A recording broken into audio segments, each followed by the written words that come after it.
Kai ko'o ka moana kai lana nei Hawaii nau e wehe a halulu ka honua a haumea na kulukulu e ka lani ki e kau mai luna au e ke aloha ole a ka malihini.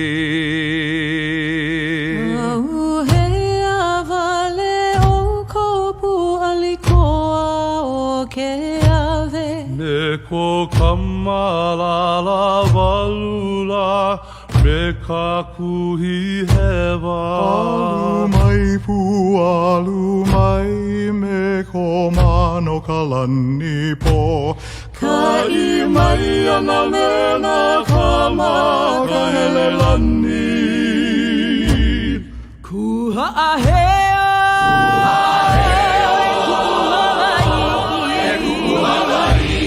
Mama kakaua. Kuaina o ke ehu ka kahiaka o na o wiwi o Hawaii nei. No ku'ula hui e hawi pau ai o la mau. E nā wei mua e nā poki a e inu vai awa awa. He viwa ole a hoku paa a o he hope hoi mai ai. Ana I wale no ka kou kau ko e mau I ke ala au e ke aloha ole a ka malihini. E le mau ka koe na mamo aloha I le wehi a ali I wehi nani o ku'aina. Hoe a mau no ka pono sivila a hoi hoi a mai ke ku'oko'a. Kuha heo.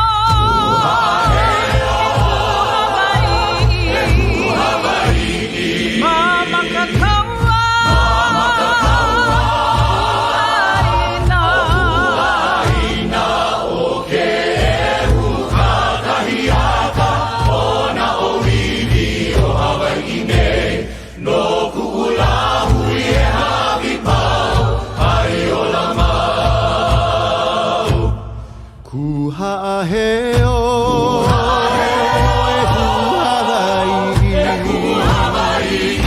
Mama kakaua.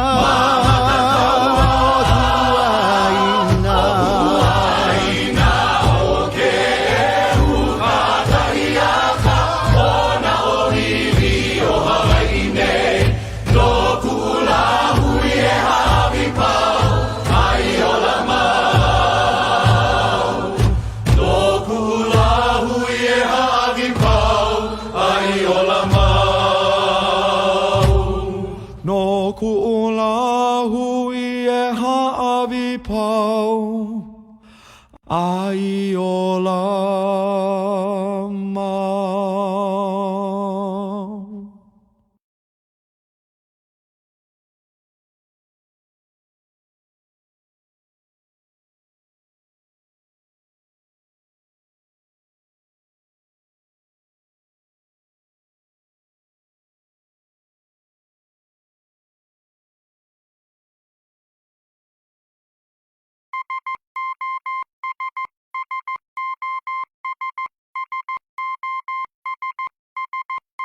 Hey, good morning. What? Too close? Too close? Oh yeah, right. Social distancing. I'm staying back.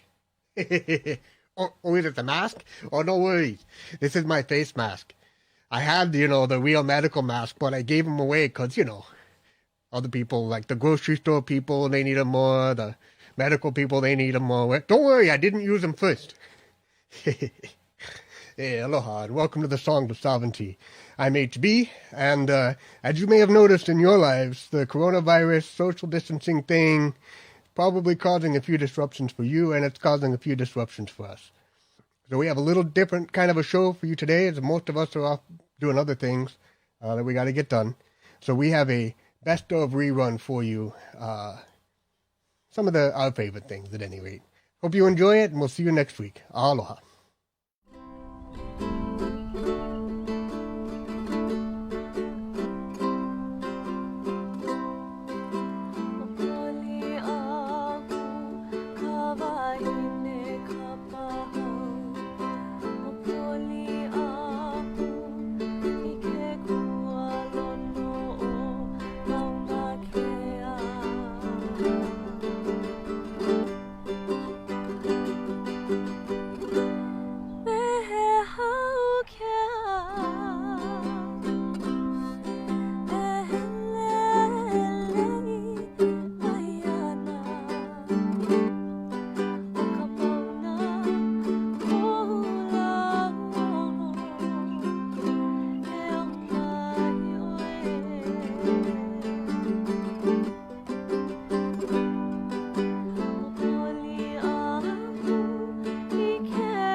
Mahalo nui no ke'ia la. Mahalo ke akua. Today's Hawaiian word of the day is ho'oka'awale. And I would like to also share another word, ka'analike. Now this word, I'm not sure if it's one word. I was taught it was one whole word, ka'analike, but it may be two words. So first of all, ka'analike. Ka'analike means to share.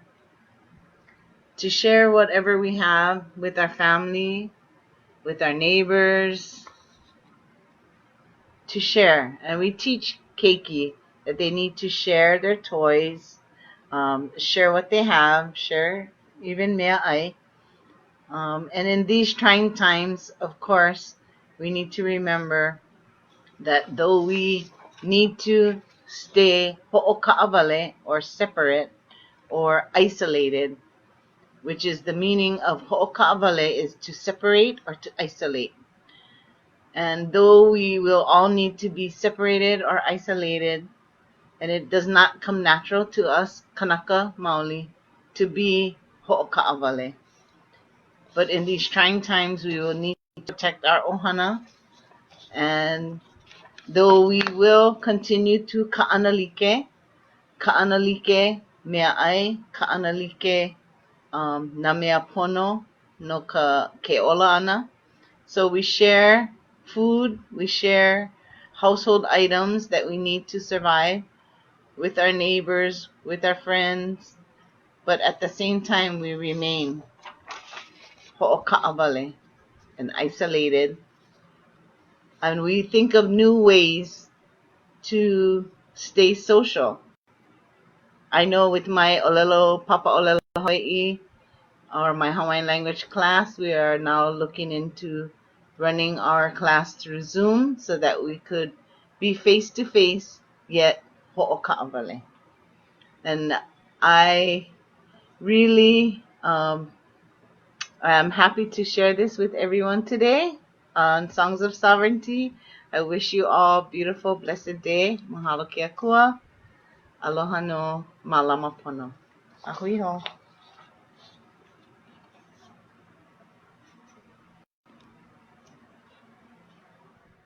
Indigenous people, shine your light, we are equal. I remember the days when our prayers were illegal. I remember the days when being Indian was lethal. Yeah, we had a rough past, but get ready for the sequel. Get ready for the glorious comeback of our people. Oh yeah, rise up, all you warriors of love, all you answers to the prayers of our ancestors from above. I can feel it in my heart, can you feel it in your blood? I can hear the seventh fire calling us to wake up, wake up. All nations rise, rise up, 'cause now's your time. We don't have to hide anymore, 'cause now's the time. All nations rise, rise up, 'cause now's your time.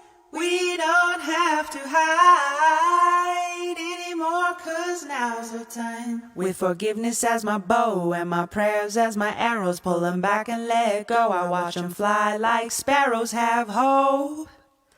Yeah, have hope. With compassion as my shield and faith down to my marrow, I will walk the pollen path even when it gets narrow. Yeah, yeah, I resurrect. Yes, you can bet that we seen the single mama raising children on the res. We seen domestic violence tear apart what we have left. We seen the alcohol take it all and leave us dead. We seen the children take their lives when they can't take the dread anymore. It's a war. Can't take the dread anymore. It's a war. No, we can't take the dread anymore. It's a war. No, we can't take the dread anymore. It's a war, but we've seen it all before. And now we know we can change it, 'cause that's why we were born. We know we are the ones that we have been waiting for. We are the ones Grandma has been praying for. So rise up, All you warriors of love, all you answers to the prayers of our ancestors from above. I can feel it in my heart, can you feel it in your blood? I can hear the seventh fire calling us to wake up. Wake up. Pueblo hermoso, levántense, es nuestro tiempo. No tienes que esconderte más. Ahora es nuestro tiempo. Mujer indígena, tú eres tan sagrada. Traigas medicina de tu suelo todavía. A pesar del abuso de tu cuerpo y tu tierra, respetamos tus ancestros y la suya cultura. Hombre indígena, tú eres honorable y yo veo la fuerza que todavía sobrevive a pesar del abuso de tu raza venerable. Yo respeto tus ritos, tus danzas, tus padres. Somos guerreros del amor y guerreros de la paz. Sí, no vamos a escondernos más. Somos guerreros del amor y guerreros de la paz. Sí, no vamos a escondernos más. They say that history is written by the victors. But how can there be a victor when the war isn't over? The battle has only just begun, and Creator is sending His very best warriors. And this time, it isn't Indians versus cowboys. No, this time, it is all the beautiful races of humanity together on the same side, and we are fighting to replace our fear with love. And this time bullets, arrows, and cannonballs won't save us. The only weapons that are useful in this battle are the weapons of truth, faith, and compassion.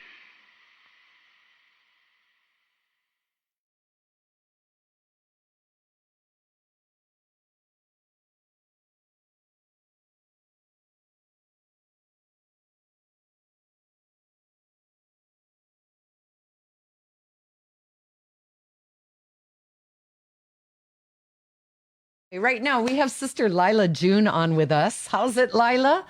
Where are you calling from this morning, Lila? I am calling from Narbona Pass in New Mexico. It's snowy around here. I don't know if you can see, but yes, I'm in the mountains.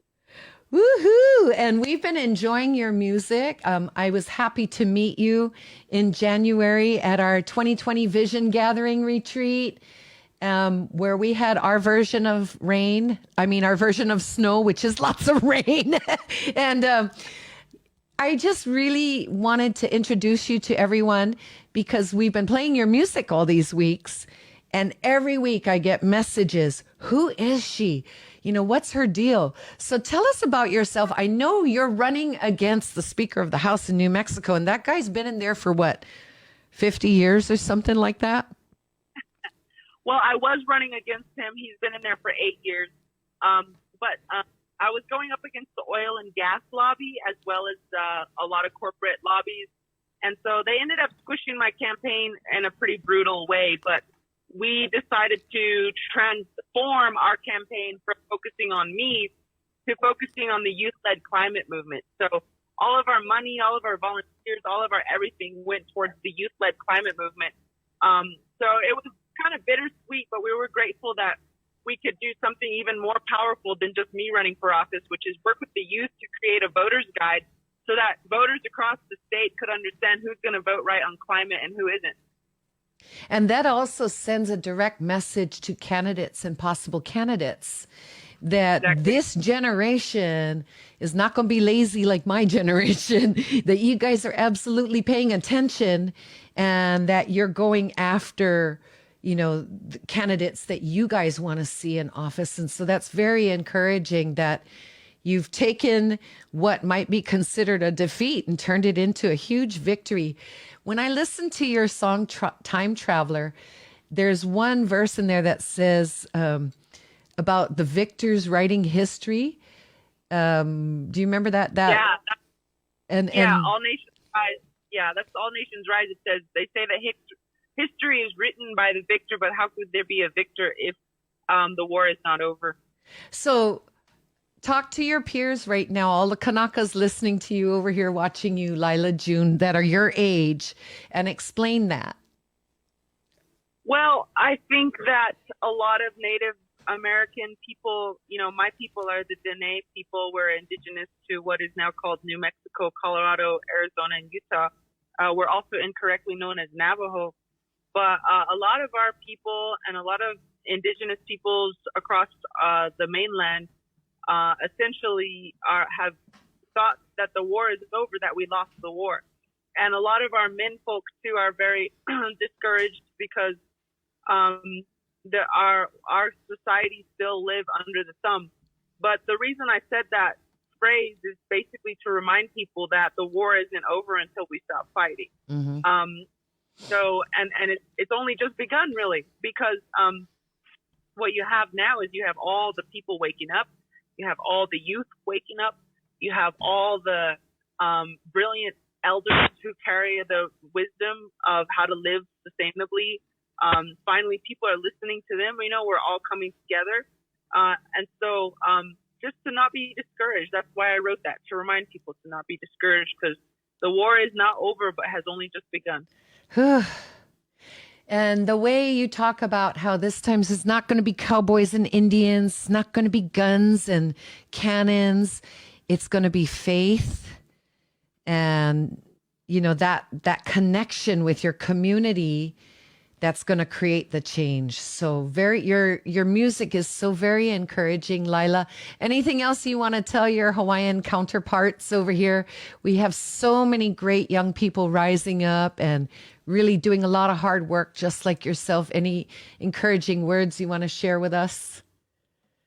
Well, I just want you all to know that Hawaii is a model to all of us here on the mainland of how to bring your language back. And we are very inspired by you all of how your language community has really grown and risen and has such resilience in the face of so much torture and destruction and assimilation. So I just want to say thank all of you for all the hard work you do on the linguistic front, because you are the model for us here on the mainland. We don't have very many languages left that all generations are speaking. We have 30 of all 200 languages that are left are spoken by all generations in United States and Canada. That's a problem, and so you guys are the big success story that we all look to, just like the Maori are the success story of decolonization that we all look to. Not obviously there's still battles to be won and it's not over yet, but just to thank you and just to lift you up as really strong warriors that you are, because you're the ones who brought the language back when it was supposed to be dead. And we want to do the same thing that you guys are doing. But overall, I would just say to my peers that, that I love you, that I'm here for you, that we just got to keep trying every day, because the ancestors aren't asking us to be perfect. They're just asking us to try. And I think when we get up and try, just like my political campaign, I did fail in the end, even though I got donations from all 50 states. People loved my campaign. It was really about the climate crisis and addressing it with bravery and grace, but and some people might say I lost, but I won because I tried. And now I have more experience that I can share with other youth who are running for office. And I know how to do it better the next time. And in the process of this campaign, we've been doing very beautiful things. So that's one thing I would say. Mahalo nui, Lila, for your encouraging words and for all your hard work. We're going to watch some of your music right now. I've been watching your music a lot because it's so encouraging to me. The message is great. It hits me in a spiritual spot. I'm not Native American, I'm a Hawaiian, but the message and the presentation of your music video is just amazing. So we're going to listen to some of your music. We're hoping you're going to get back to Hawaii soon, and you stay healthy and safe. And please tell everyone not to visit Hawaii. Everyone's buying their cheap tickets to come over here. Here's the thing. If people want to come here for refuge, we've always been about that. But if you're just coming here for a vacation, you're going to get your butt kicked. All right, Lila, we love you. You take care of yourself now. Keep in touch. All right. You have a great day. Thanks for your time. Bye. Much aloha to you.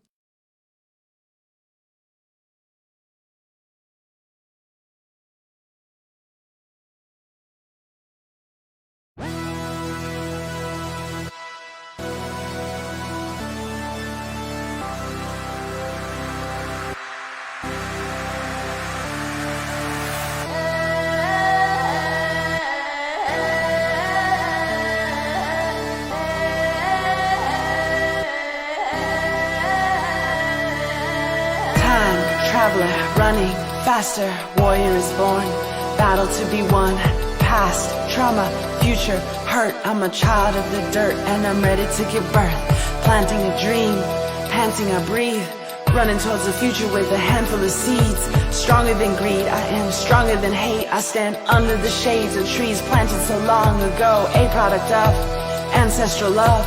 I'm here because my elders danced in the sun. They would give it all up for us, and from day one it was practiced like religion to prepare for the ones to come. We are here to give all our love to the ones unborn. We are here to give all our love to the ones unborn. This is insane, living for fame, living for the next quarter, profits and gains. You forgot love, you forgot truth, you forgot how to live for a time beyond you. It's not about you, it's not about you. It's about the song that is traveling through. It travels through time, singers will die, but the song lives on through matrilineal lines.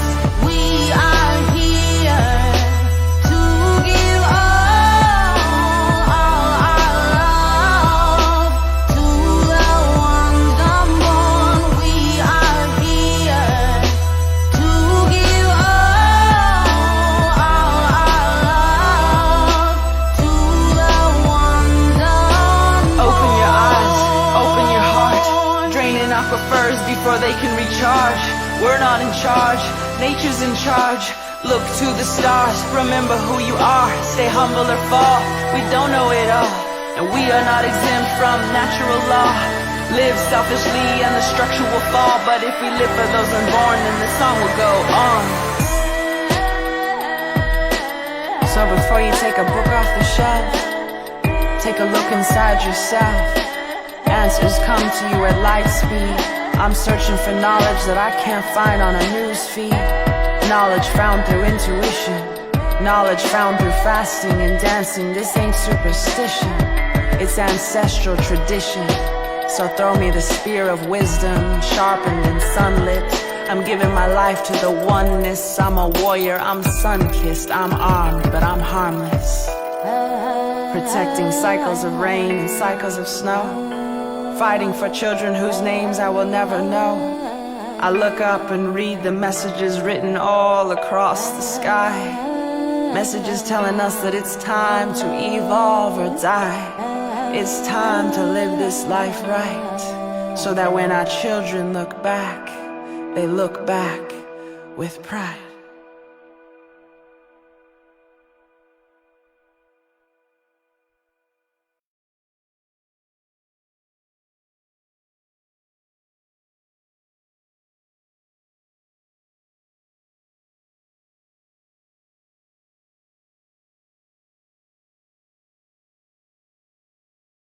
Visit Hawaii, home to a shitload of over-commodified wonders. Waikiki, Waimea, whitewashing, this bullshit, and of course, Jurassic Park. As well as to America's least known military occupation. That's right, hordes of tourists visit every year, but sadly, few experience the real Hawaii. A sovereign nation illegally occupied by the USA since 1893, when a bunch of rich American businessmen overthrew the world-recognized Kingdom of Hawaii in a coup.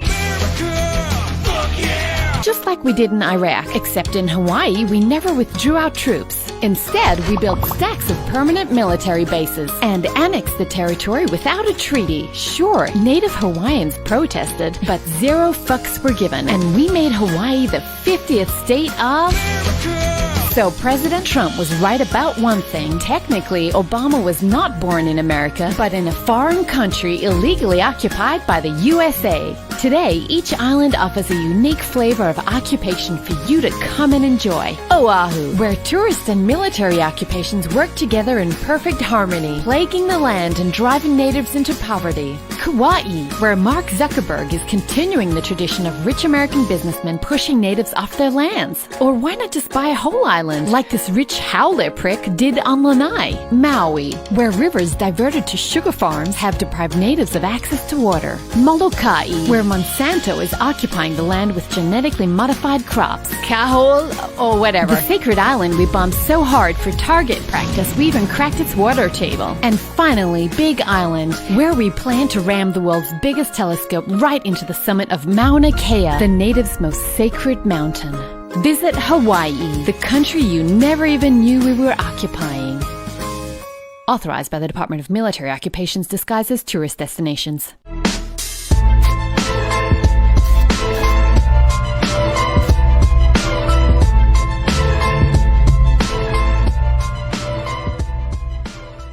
All right. Well, coming up next, I have something a little different for you. I think you'll enjoy it. I picked this out because since we're all pretty much staying at home and spending a lot of time probably online, participating in social media, discussions on social media, checking the news, that kind of thing, I just kind of thought it might be a nice reminder that social media is social media. It's not the same as actually hanging out in person. And you know how things are online. Not always the same as they would be in person. So this is a little reminder to laugh a little bit and take it easy on both yourselves and the people you're talking to. Enjoy. We think it's real nice to have freedom of speech. Grateful for that right. No complaints about liberty.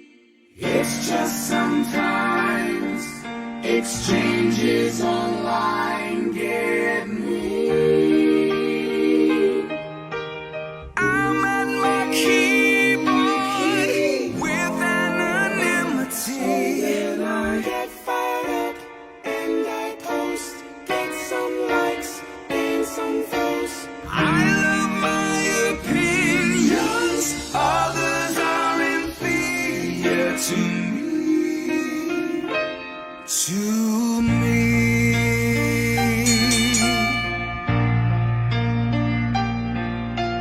Drama on Instagram. Someone posted a new meme that's politically extreme. Comments, fights have just begun as these quote-unquote adults start to engage. Drama, ooh, maybe one will change their mind from this Facebook debate. Said no one ever can be wrong, can't be wrong. Gotta help inform the others.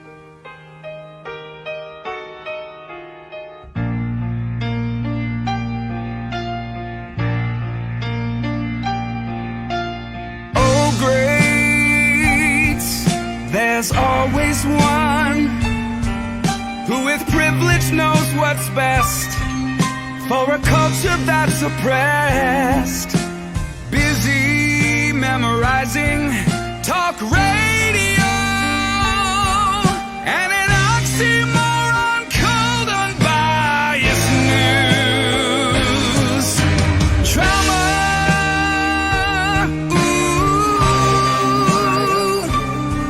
It's a bloody cyber fight. I think we might need prayer or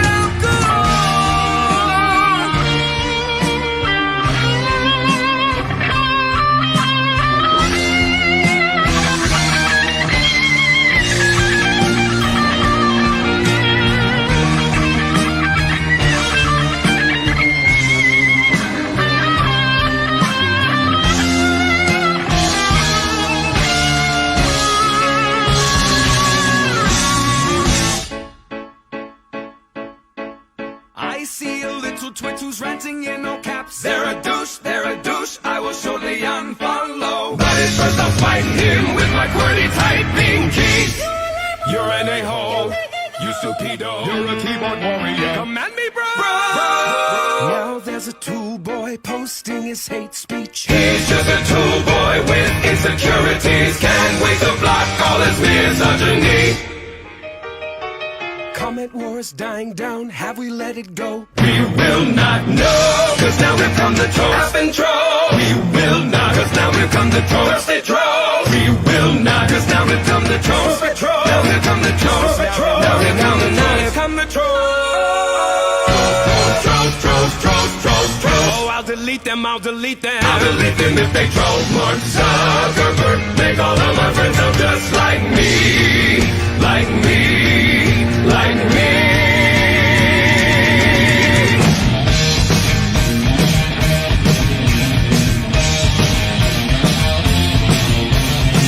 Maybe we could discuss this together offline. You mean tough face to face, are you out of your mind? That's crazy. You're still stuck in the 80s. I've gotta log out, just gotta log right out of here.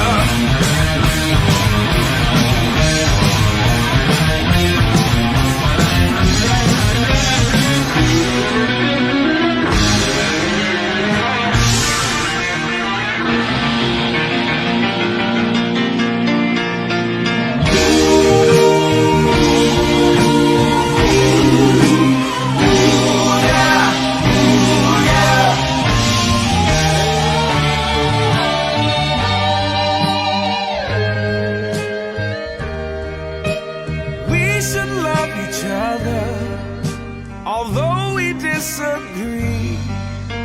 Your opinion matters, especially when it sounds just like me.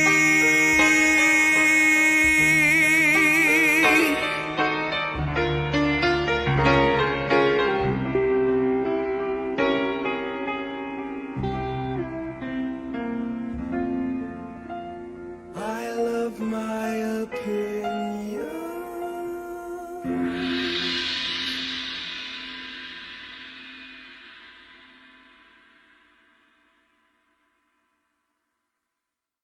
Millicent Cummings, everyone, with Island Rose, and thank you for tuning in today.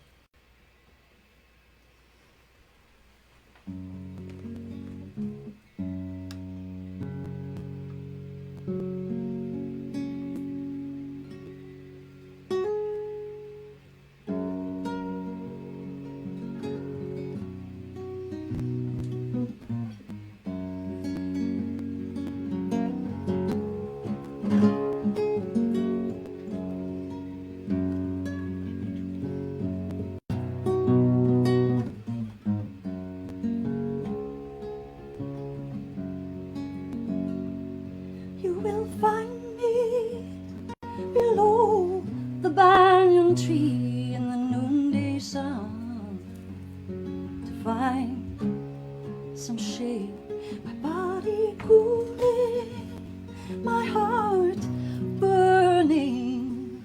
I am yours, Hawaii. Oh, freedom, why can't I see thee? While profiteers are hardly few, we are outnumbered 1 to 20. You know I know. Epuhi, kukui.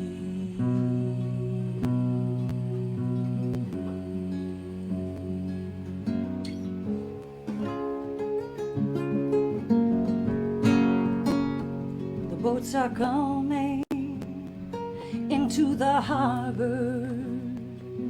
The old kukui groves, they're coming down. The eve are flying farther, farther.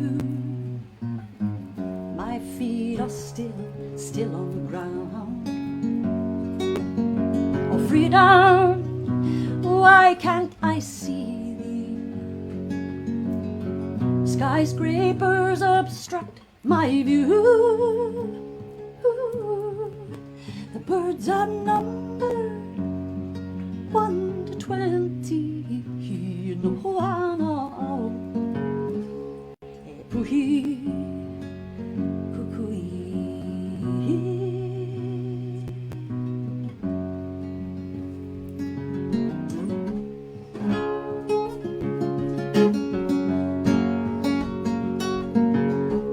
And I can hear the peacocks calling. My hair is undone. Can you tell me that the Aina could ever be, ever lost, ever won? And you can take away my birthright, yes you can, but you cannot take my line. No, no, no. And I may leave here without a fight, knowing I will see you again in time. Aloha mauloa, eka iulangi, eka iulangi. Aloha.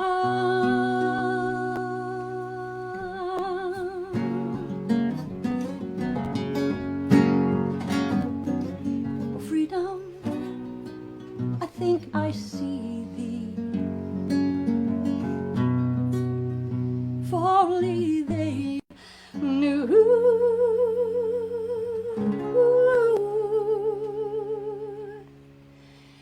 My days are numbered 3 and 20. You know I know. Epuhi, kukui, and hoana. Epuhi, kukui, no hoana. Kupuhi,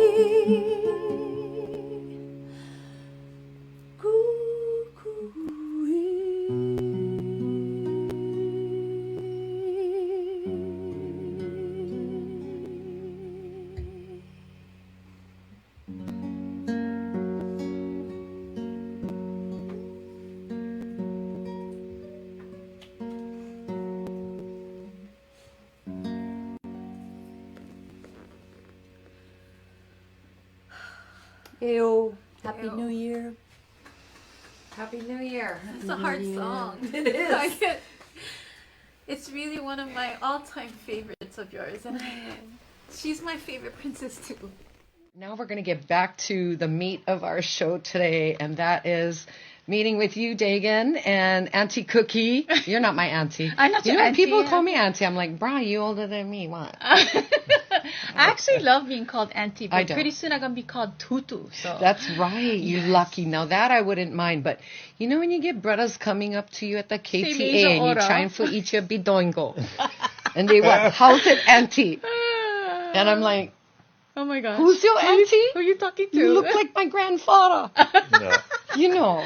So love anyway, it. Yeah. celebrating Laku o Ko'a today. It is indeed a celebration, and we just got to watch your brand new song that you just posted, Song for Yeah. Waimea. So let's talk about. Okay, I got a lot of questions. Okay. You're a teacher, Yep. and we had a discussion about Thanksgiving, Yep. and you shared some ideas that you have. Yeah. Well, as an educator and as a teacher, my main thing, and I think the most important thing we need to start doing with our keiki and our youth is starting to switch the paradigm a little bit. We come from a education system that's teacher focused, right?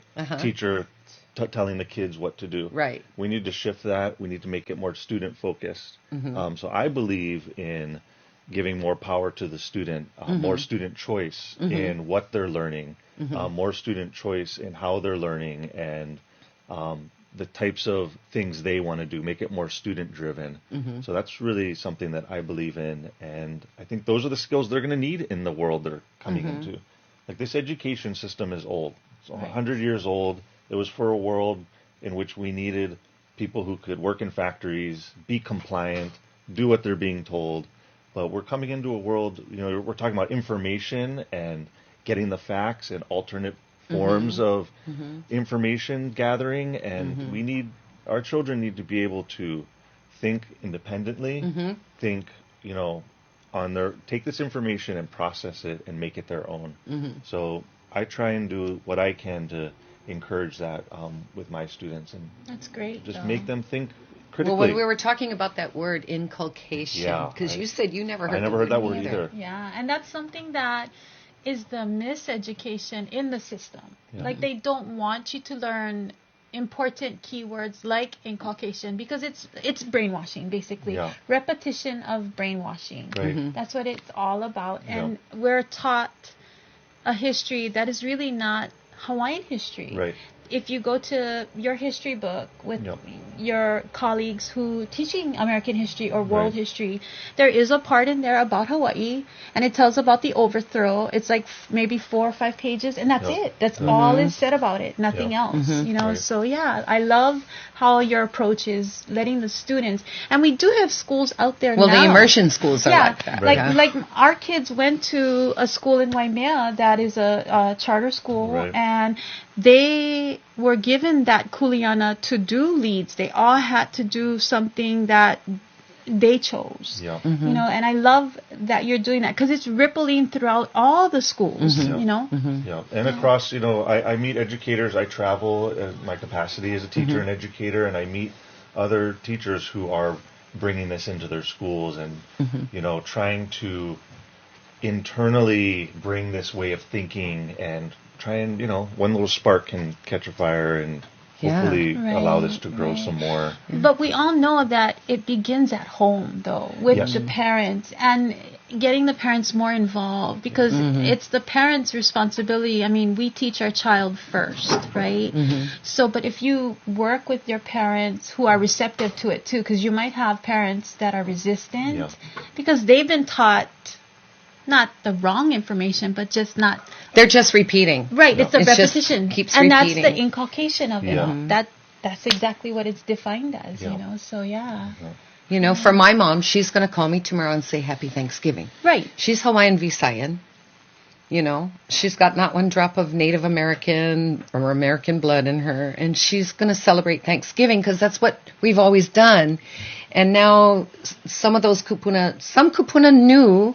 Yeah. Others, like my mom, they weren't allowed to know. The majority did not know. And that's not our fault or our parents' fault, because it's how they were brought up. Right. I mean, they were literally in 1902. There was an article in Harper's about that Americanization, where they took the Hawaiian Kingdom public school system, switched it to Americanize it. I mean, it's all documented, all there. So Yeah, it was a very definitely planned approach to colonize the minds of the local kids. Yeah. They needed cops, soldiers. Right, just like you were sharing what, you're wanting to give your students that broader choice. Yeah. Instead of you leading them, you got to do this way. Yeah. You're giving them that opportunity, and that's great. I love that, because I'm a retired teacher. Yeah. So I love that. Yeah, it's you're talking about your family and how we're raised, and it is, my parents they're born and raised in New York City. They're first generation American born. All my grandparents are immigrants from Europe, but they were both kind of rebels. This is 1960s New York hippie movement, Woodstock, all that. So I grew up in a home where freedom of thought was emphasized. I didn't grow up with a television. We grew up with books. You were talking about reading the dictionary. I used to read the encyclopedia. Right. We had this big encyclopedia, and I would just read through it. The salesman would come to the house, right? And I'd be like, "Please buy them." The set, the set, the heavy set. Yeah. So I grew up in a home where I was really encouraged to think for myself, and if I had questions, it was to go and get the information. Right, And now, I mean, how amazing of a world do we live in now where you can go on the internet, you can find get out the everything. information. Now here's the big I think, if you have that critical mind and that critical eye, because you can go on the internet and you can get the wrong information or information from sources that are maybe have ulterior motives. So, Right. And again, you go back to inculcation, because you really don't know until you dive into it and make sure, okay, is this real? Is this for real, or truth, or not truth? You know? Yeah. I mean, it's happening with the American government with everything. I mean, it's rippling throughout. Yeah. So. And it's actually, I used to be in sales, so I studied marketing and selling, and there's two things you do. You gloss over or straight up lie, like the president does, and then you overcome objections with that glossing over and lies, and it's inculcation over and over until you finally make the sale. Right. Like, say I'm trying to sell this piece of artwork. Art's hard to sell because it's it's a luxury.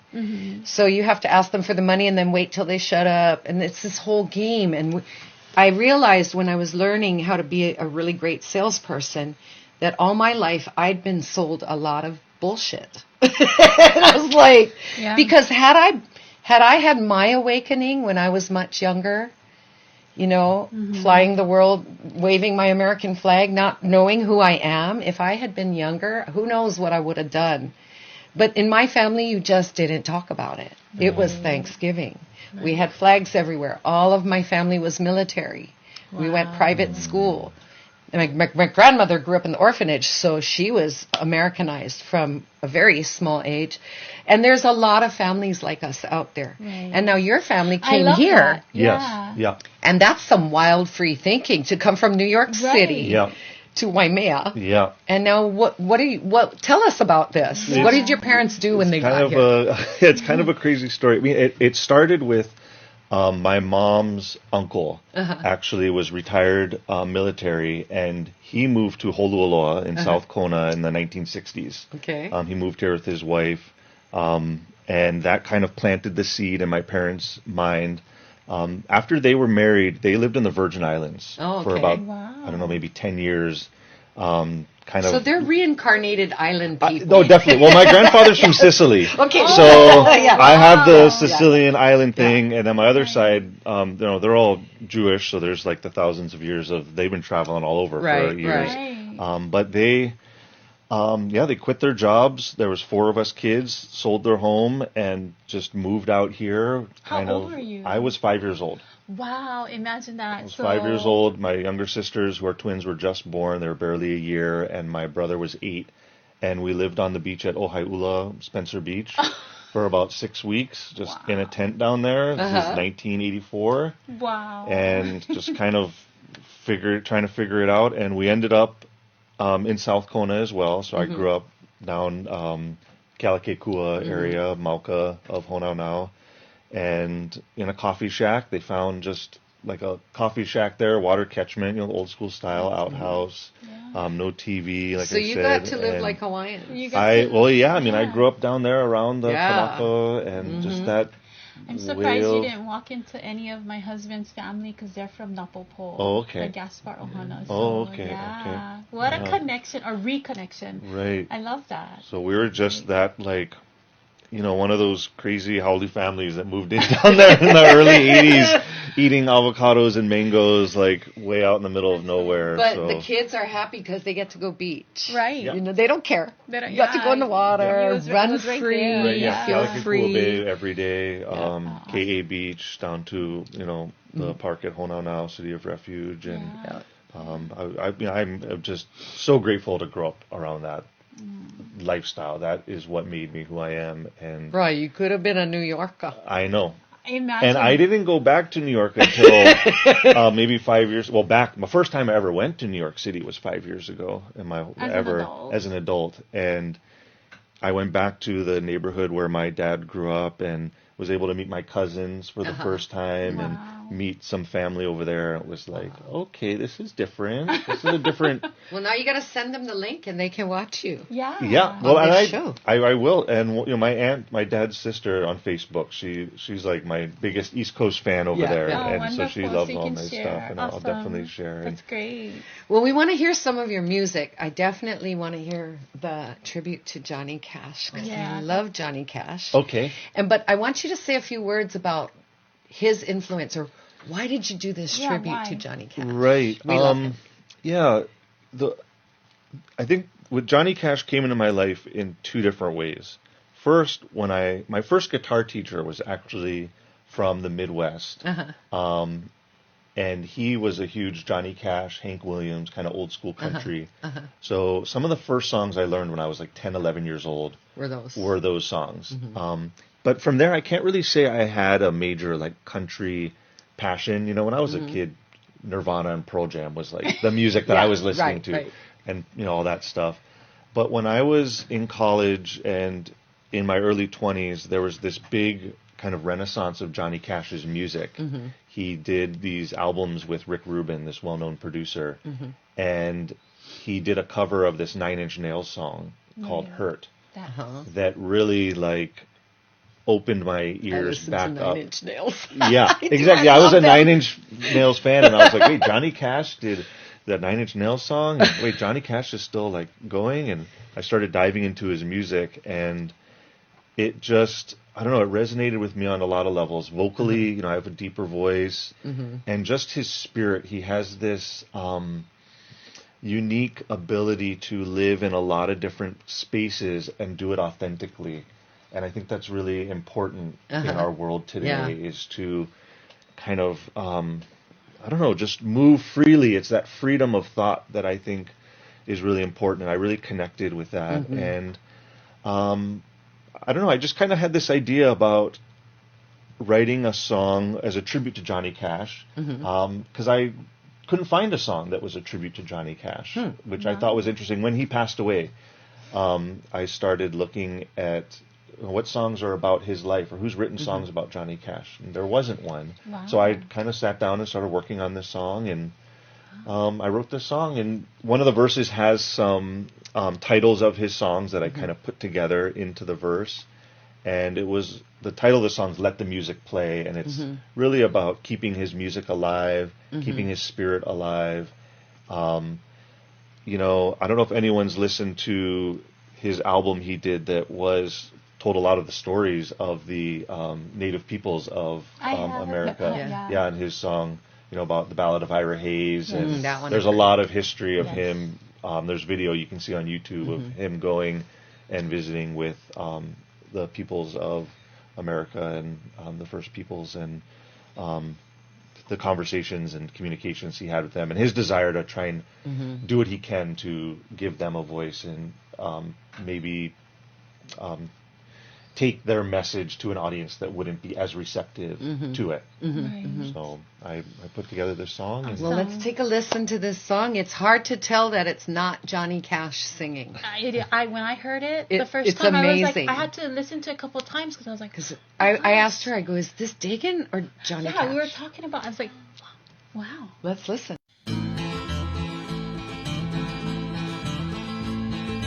How do you tell the tale of the man in black? A walking contradiction, part fiction and part fact.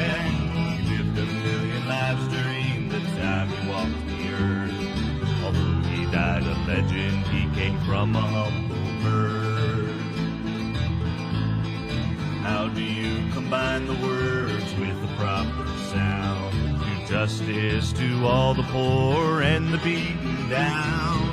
Think of all the sick and old and the thousands who have died, paying a cash record at their bedside.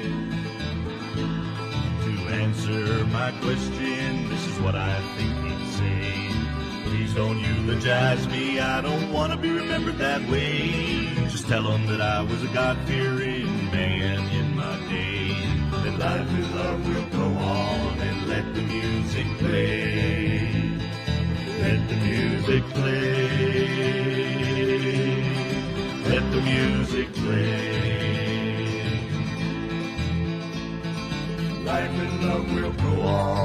let the music play. Walk the line, big river, and the ring of fire. Folsom prison blues, cry, cry, cry. Pointing Sue, Ira Hayes, Sunday morning coming down. Julia's gone, Rusty Cage, the man comes around. So watching and waiting for Redemption Day, I will keep on singing, I hurt myself today. Ain't no grave gonna hold this body down, no way. Life and love will go on and let the music play. Let the music play. Let the music play. Life and love will go on and let the music play.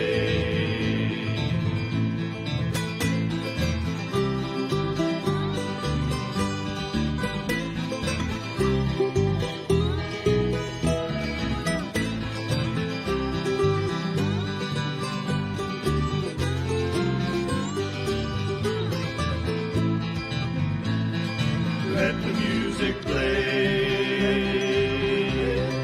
Let the music play.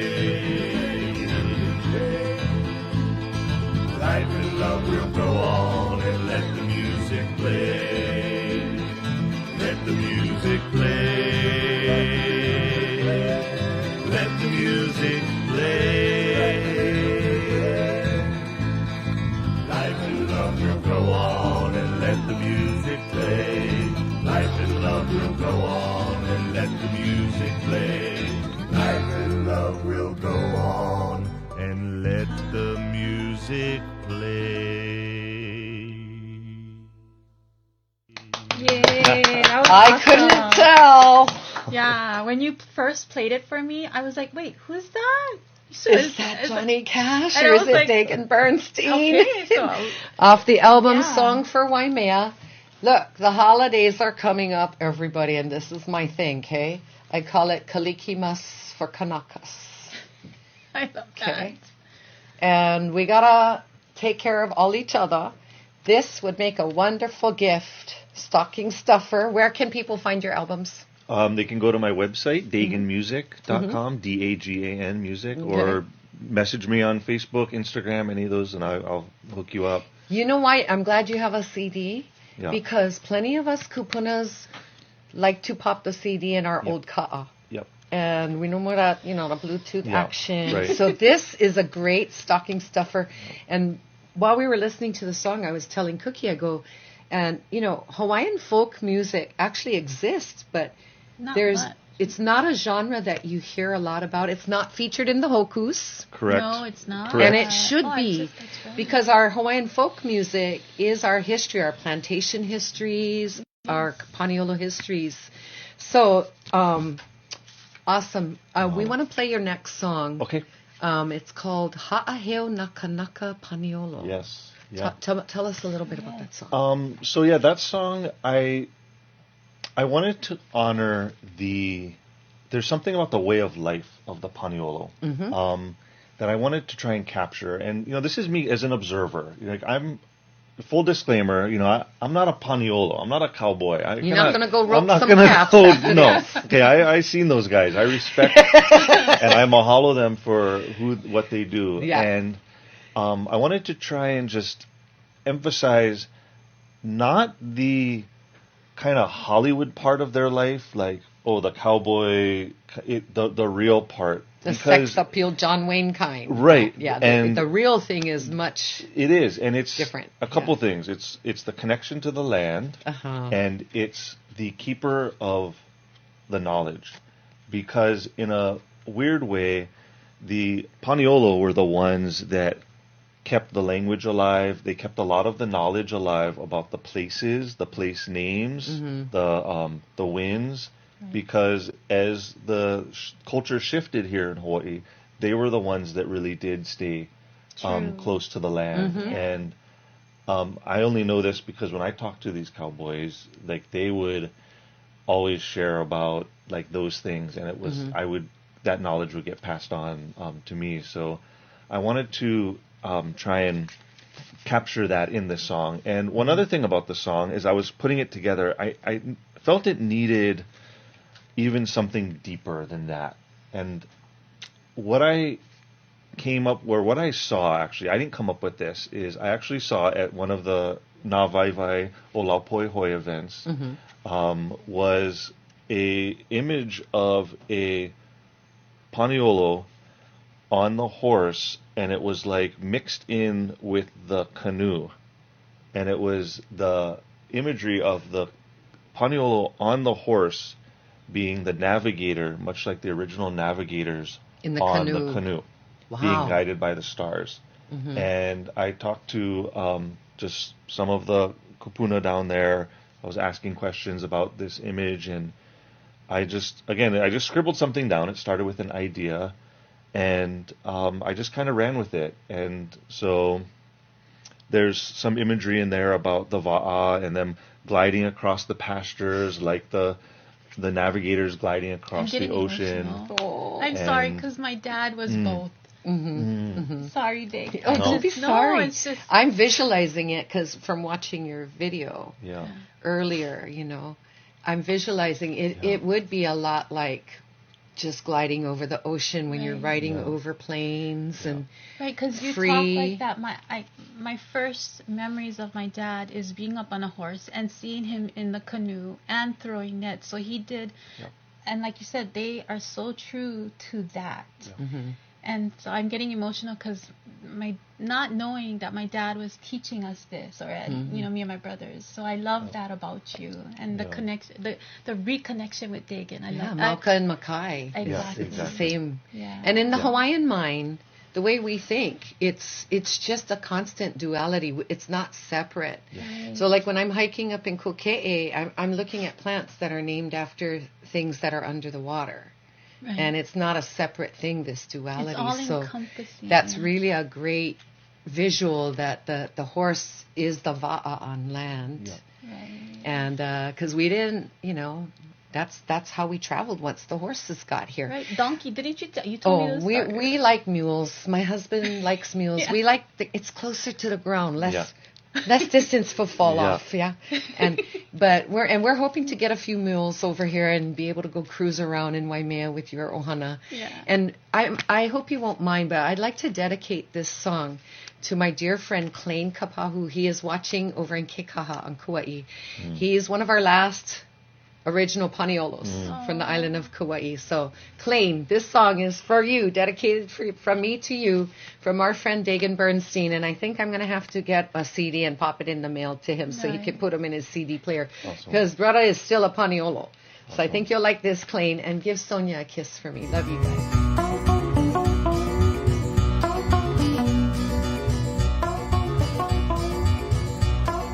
Riding along the ancient pathways, he makes his way to wherever he needs.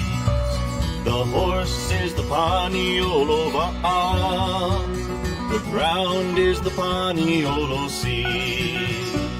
He climbs through the forests of Mana, guided by the hills and the wind.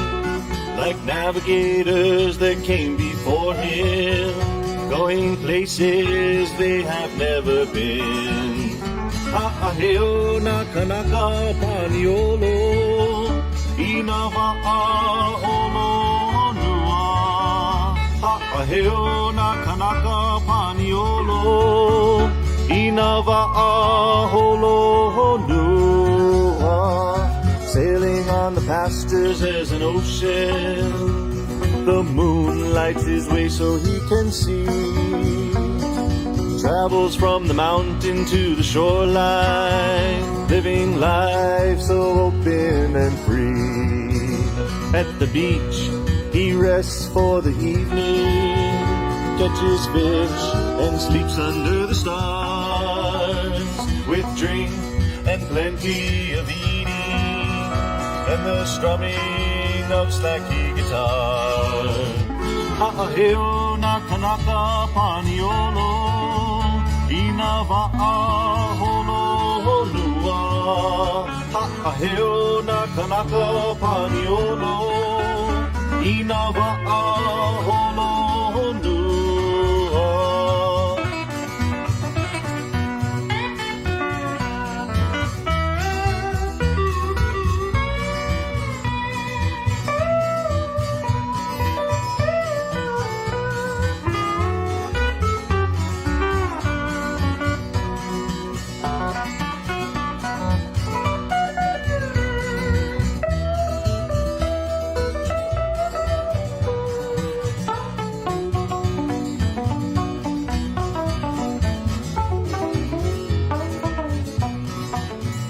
With the sunrise, he must be leaving.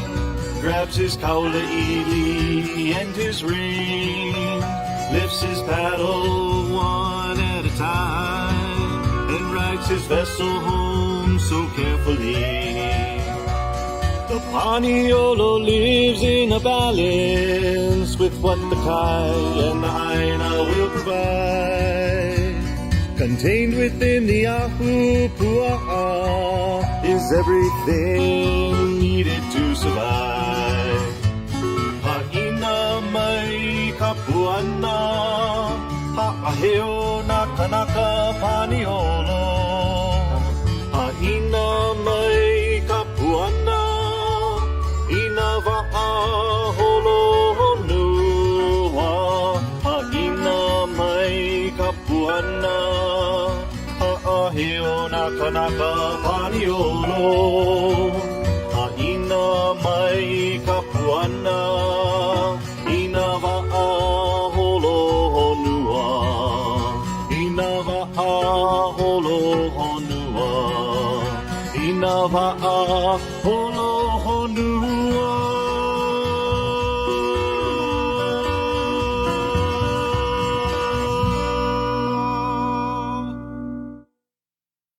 This morning in Kekaha and all the Paniolos throughout Hawaii, getting ready to celebrate La Ku'okua.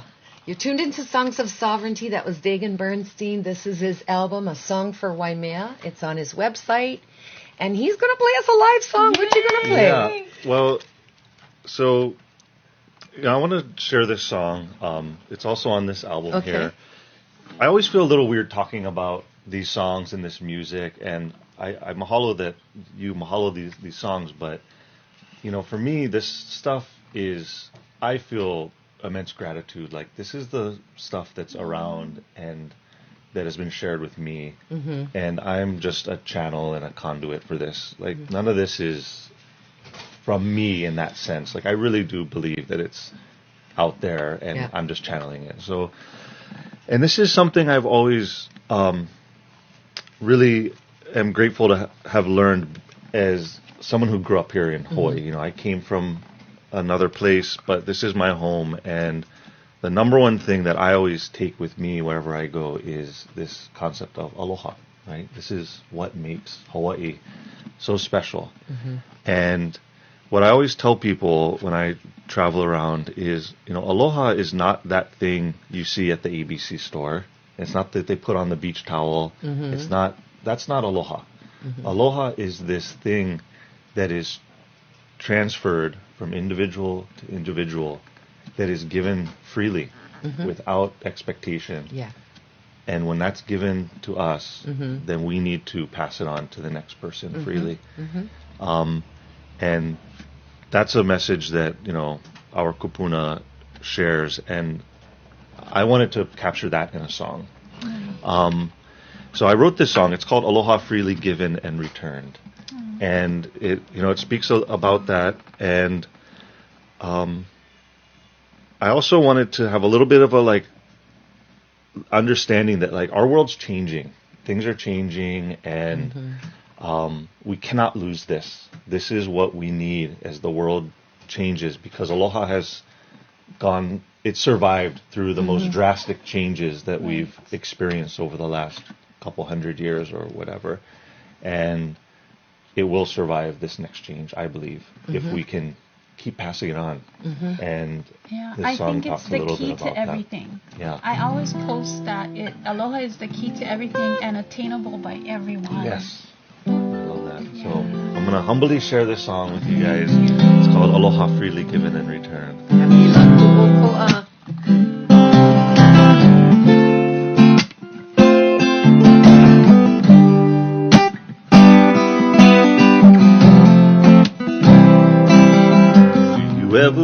for the times you used to hear about in songs. When life was slow and easy and we talked story all day long. You could go down to the general store and you'd see everyone you knew. All the people passing by you, they'd smile and wave as they go through. And I find myself thinking back to these days as time goes by, and wonder if it will all be gone in the sweet by and by. But this way of life, it's much too strong. It's in everything we do, from the windward to the leeward side, up the Mauka side too. And it might seem like things ain't ever gonna be the same. There's condos on the beaches and the mountain trails have all been claimed. But there's one thing that they can't take, no matter how hard they try. It's the aloha that's really given and returned to you and I.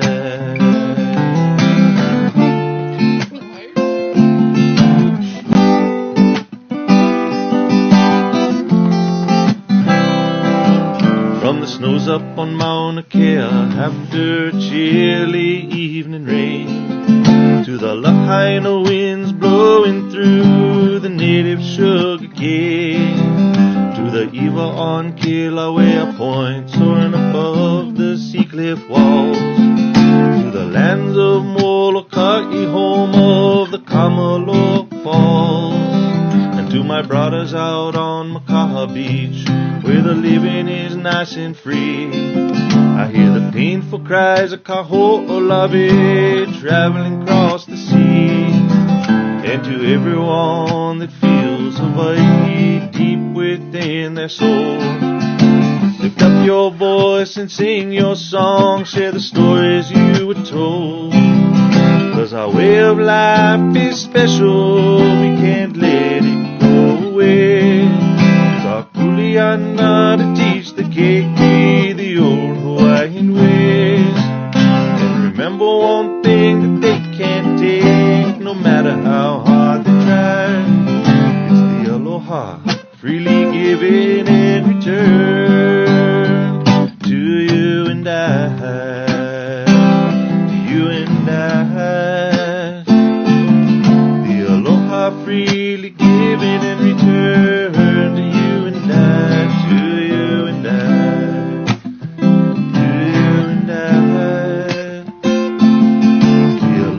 Freely given and returned to you and I. Yay! You made us cry. Oh my gosh, we both was having We're over here tears crying. because Wonderful song. Yeah. Dagan Bernstein, his album A Song for Waimea, on your website. Where are you playing music next? Where can people find you? I'm going to be at the Big Island Brew House in the middle of December.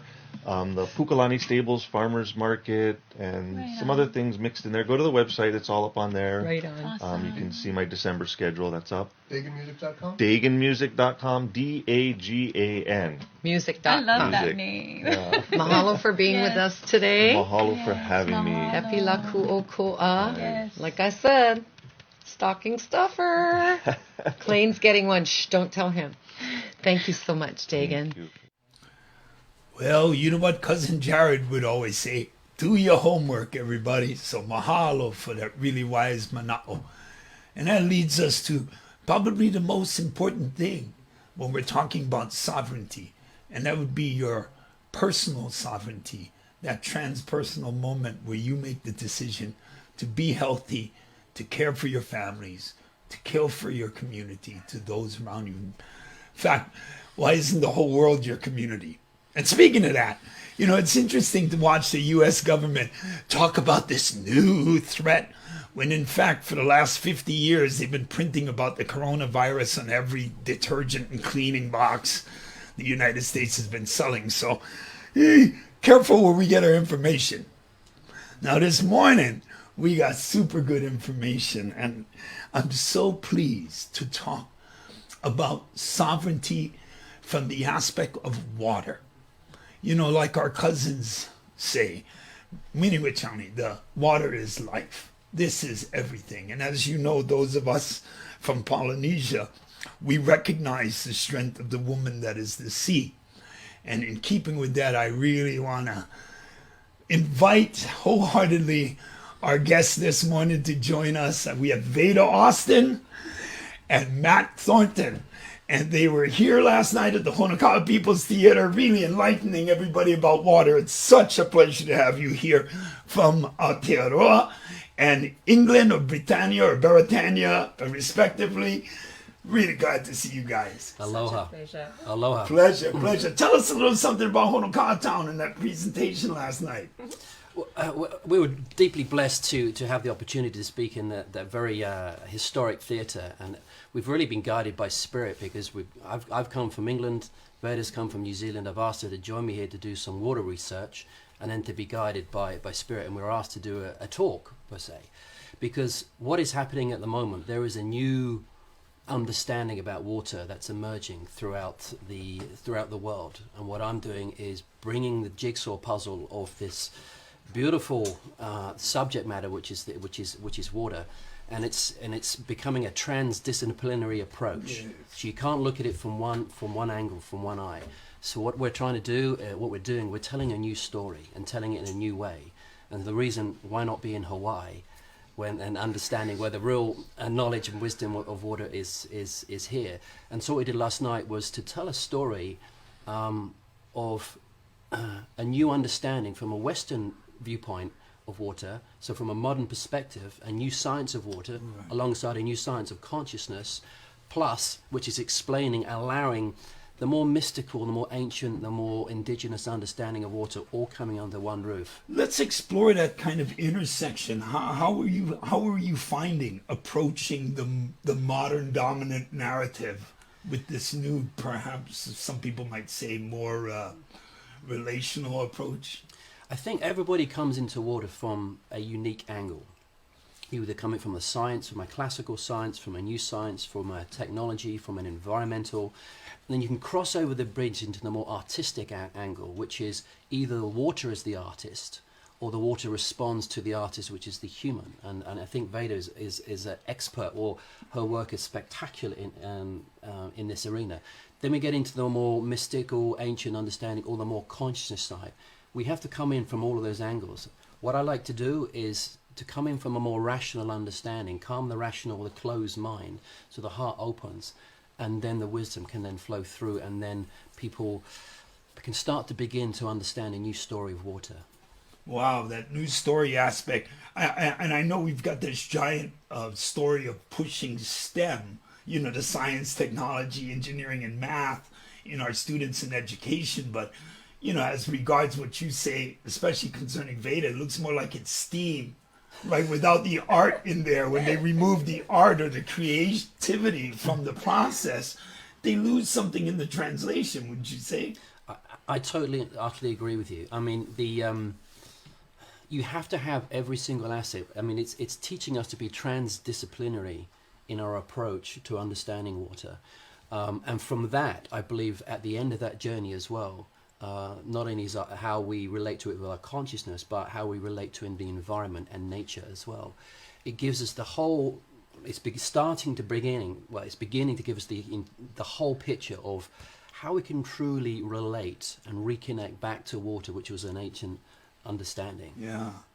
Speaking of ancient understanding, this moment brings to mind the wisdom of the kupuna.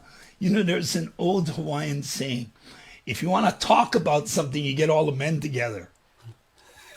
And that's kind of where we've been sitting for the last few moments. So I think we really want to hear from Veda and the amazing work that women are doing regarding the healing of water.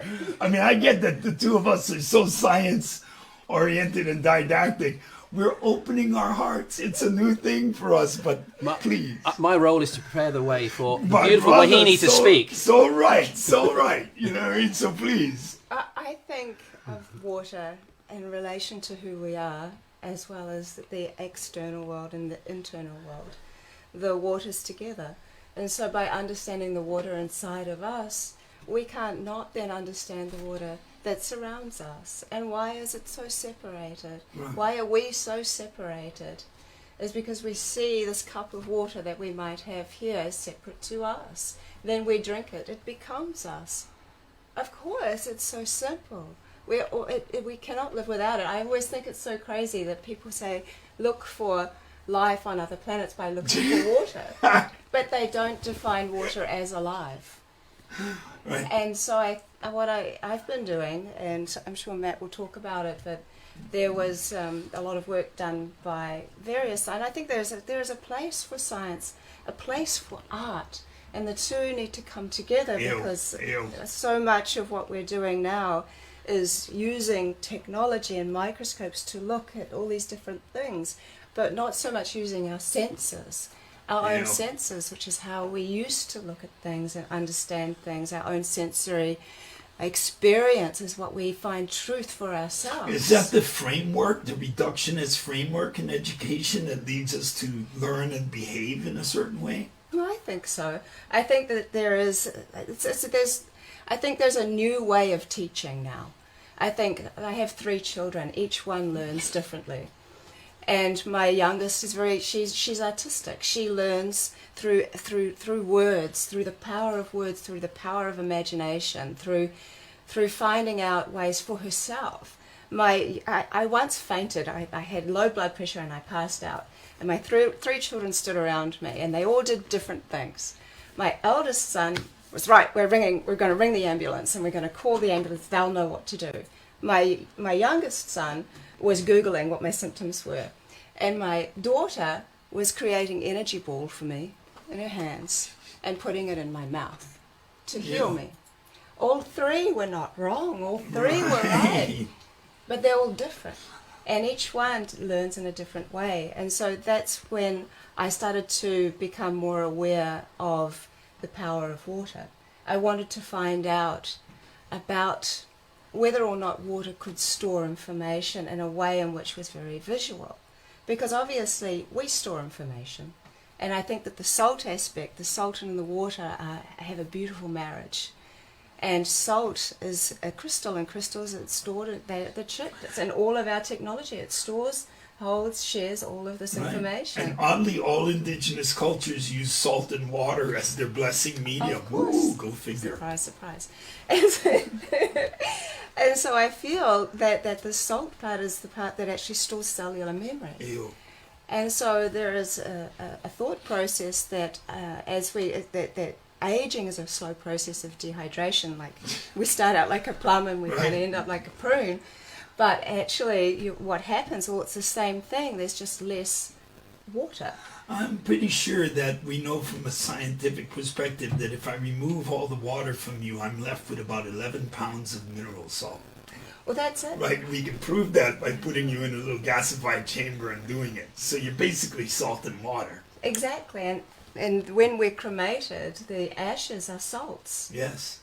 And so everything when the water evaporates upon death as well. What happens? The water, the spirit, the soul, the subtle body, the energy, the life force. The way in which all scriptures talk about how the soul, spirit, whatever, exits the body. But they don't I'm explain thinking of how. Lot and Lot's wife, even as you speak, right? But they don't explain how. And when we look at the cycle of water, water, you can't kill it. It's always in one of its stages. You can pollute it, but it's strong. It will purify itself. It will evaporate. It will come back again. So by molecular count, we're 99% water.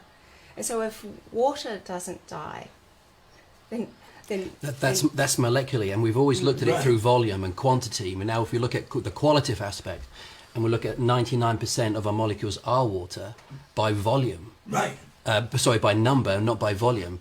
Then you see that water plays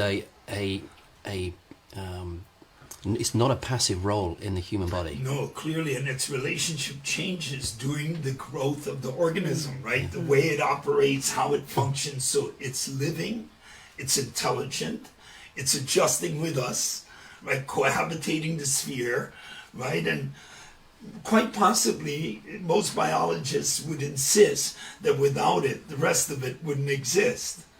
Right? It's making it fundamental. I think it's interesting that the indigenous stories have always played to that. The sacredness, the sanctity of water, its relationship to life. One thing I'd like to mention is on the new science of water is that the new development, because water, there's a reason why water is not understood from a Western viewpoint. That is now changing. All the anomalous properties of water are now being new discoveries, new technologies. So we're bringing in science. I'm hearing shades of Emoto and, There is, but it's all about, let's just say, the water in the human body. It's different to what we perceived it to be. It's got a structure to it. It's got a gel-like structure, and that structure allows us to explain the anomalous properties of which, how water reacts to various stimuli, whether it's through sound, whether it's through light, and this explains sound healing, light healing, but also the biggest influence to water's structure and how it behaves in a geometric and crystalline structure is through the energy of human consciousness. So now we're looking at the power of prayer. So the power participatory engagement. Not only as an individual, but as a collective, and not only local, but remote as well from out the planet as well. Oh, now we're getting on to the stretch, sister. I mean, so you're seeing this almost quantum capacity. Correct. For the awareness of Correct. the molecules at their base level. Correct. We're a liquid crystal. Right. We're liquid crystal antennas as well. So we're receiving information. So now we're getting into the whole 5G land, baby, because we're talking about how those technologies used in the wrong way can negatively influence the water in our bodies. Well, I've done tests on that myself, actually. Yeah, there's been a lot of tests on disharmonious, discordant technologies, looking at the effect on biological organisms. And if you then ask also, what is it that connects all organisms? It's organized water. Well, and let's charge headlong into how the health aspects are impacted by this. Well, there's different types of water. Not all water is created I equal. love that. I think it was Rumsfeld who said some are more equal than others. I have had my own personal experience. I was in a horrendous car accident 25 years ago. We went under a 7-ton truck, rolled twice. The driver died instantly. And I had 8 operations over the course of 20 years. And on my 8th operation, they found that I had blood clots in my lungs. And I'm pretty healthy, I've never drunk alcohol. I've been vegetarian since I was 8. I do everything right. I'm like, what? And so they thought it was just... And not meaning to sound like a sexist pig, but you look fabulous. You've recovered well, sister. Your energy is good. It's such a pleasure to be in the same universe. It is, isn't it? It is. Thank you. Thank you. Huh. Well, anyway, so a friend of mine, they suggested I go on warfarin, which is basically a blood thinner, rat poison. And, it's always the chemistry, better living through chemistry. And I didn't want that. And so a doctor friend of mine, who was an MD doctor, but also an alternative medical doctor using Ayurvedic practices, he suggested that I try to find a natural, he was very much interested in only natural, high alkaline water to see if it could help to stabilize the pH of my blood, because it had started to clot with the blood clots.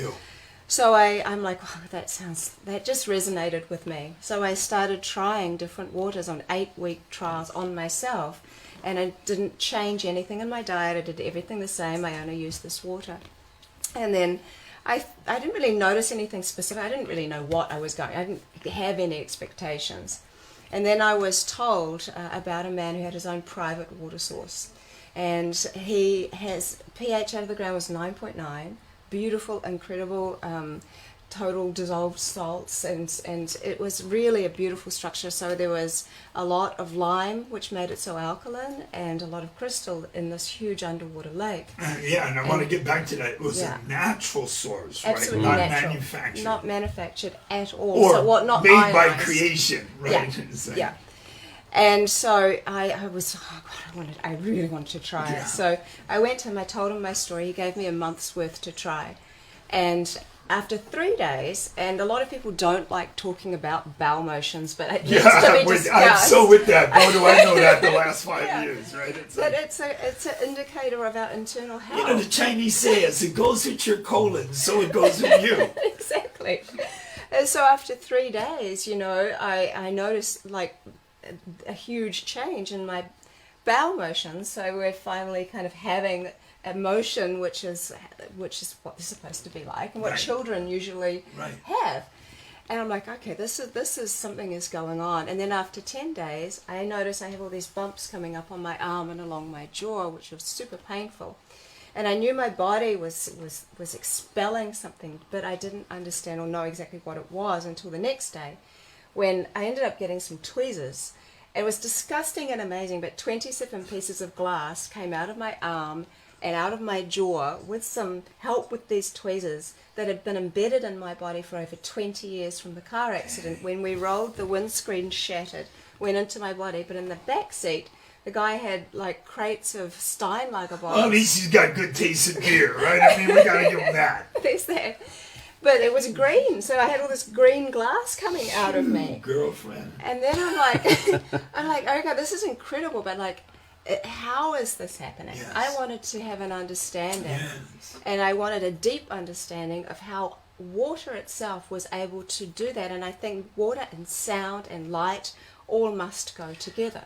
I like the elemental phrasing of that, right? How we're pulling these different elemental pieces together for the healing. Absolutely. But then I'm looking at what is the difference between this water and other different types of water that didn't do anything for me.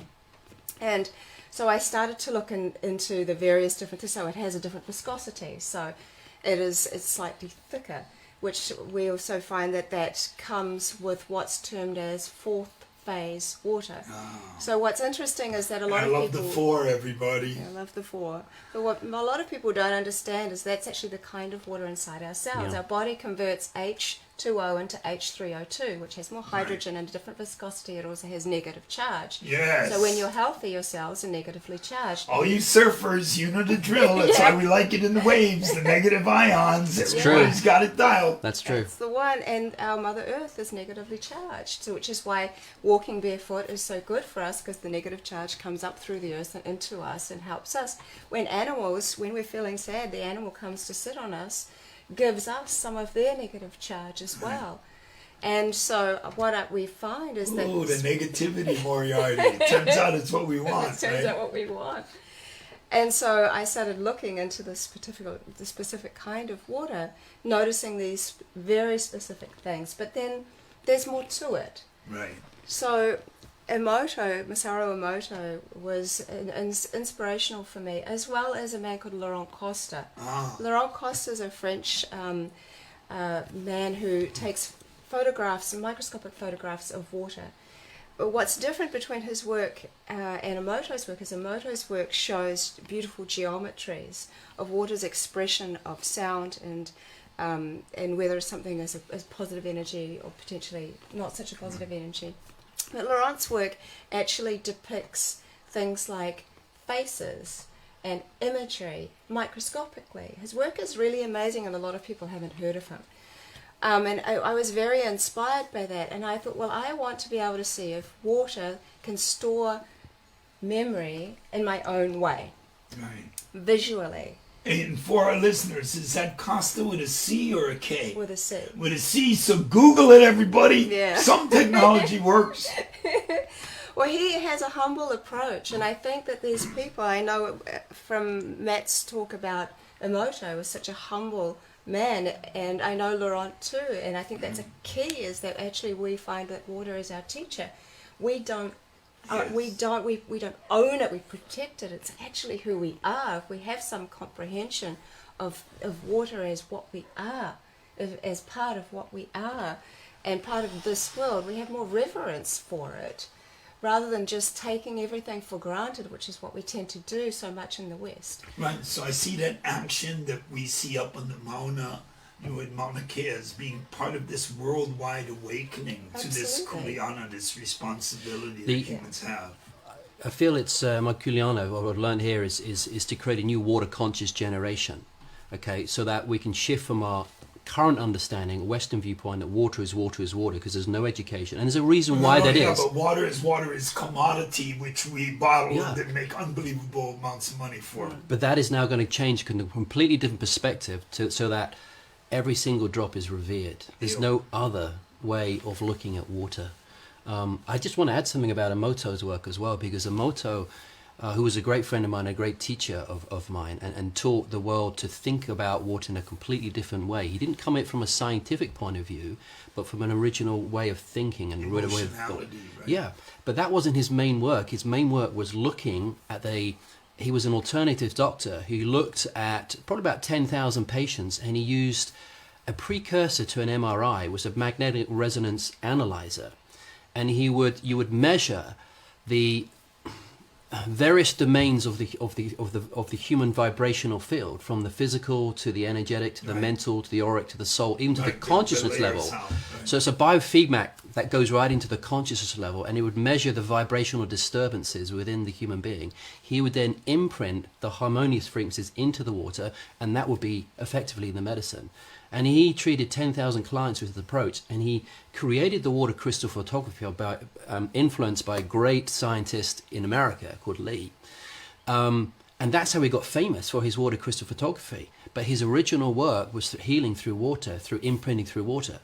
Come back, fast forward 40 years, and the medical community know, or certainly the awakened medical community know, that the future of medicine is water, sound, light, and vibration. Yeah.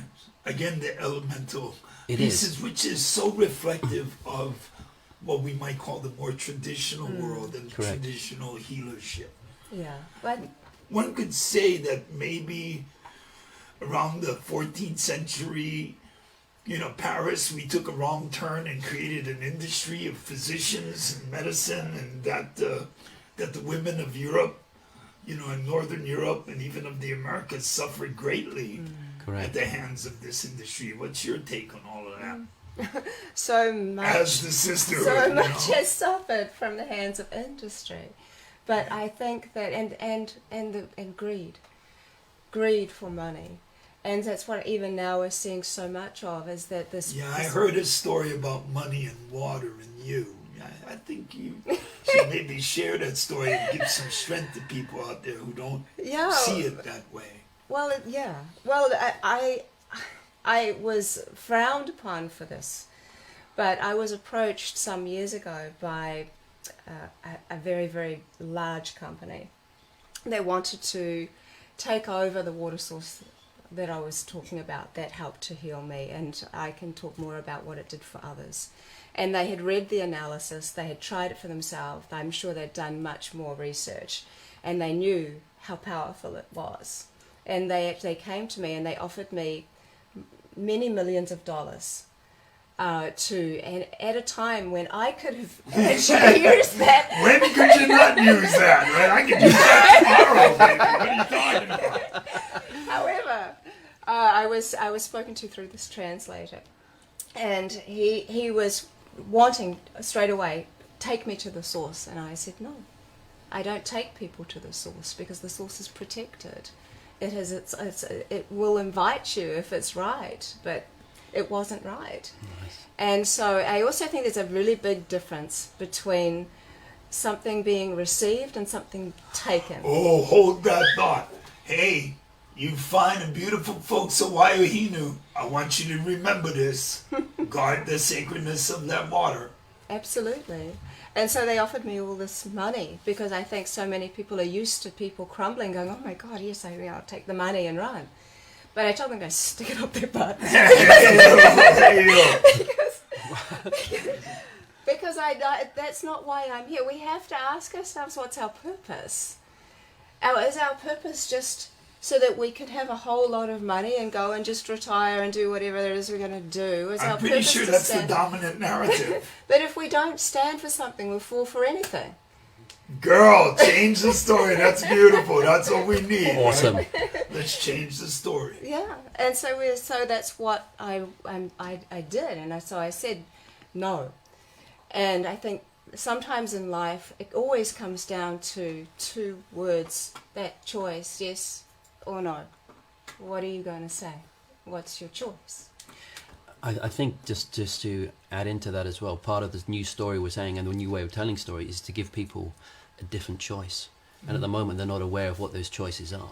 Yeah. So it's done unconsciously. Now it's about bringing awareness to the conscious mind, so that people can make a conscious choice. So education is becoming. I think we've got. I think the way we educate, as we spoke about earlier, and how fast we educate is going to be key. And it's conversations like this and movements like this that's going to help us accelerate the teachings. And it's one of the reasons why we're in Hawaii as well, is to learn how to tell a new story and take it back home. Yes. Yeah. We're very water conscious here, as you know, and consider ourselves protectors. I want to reflect on the stories that we heard, and I want to point out some really important things. One is that in the storytelling, we kuka, so it is an amicable exchange of both what we sense internally and what we share externally. You know, two, I couldn't help but feel that that sense of understanding we were reaching for was not that difficult to attain.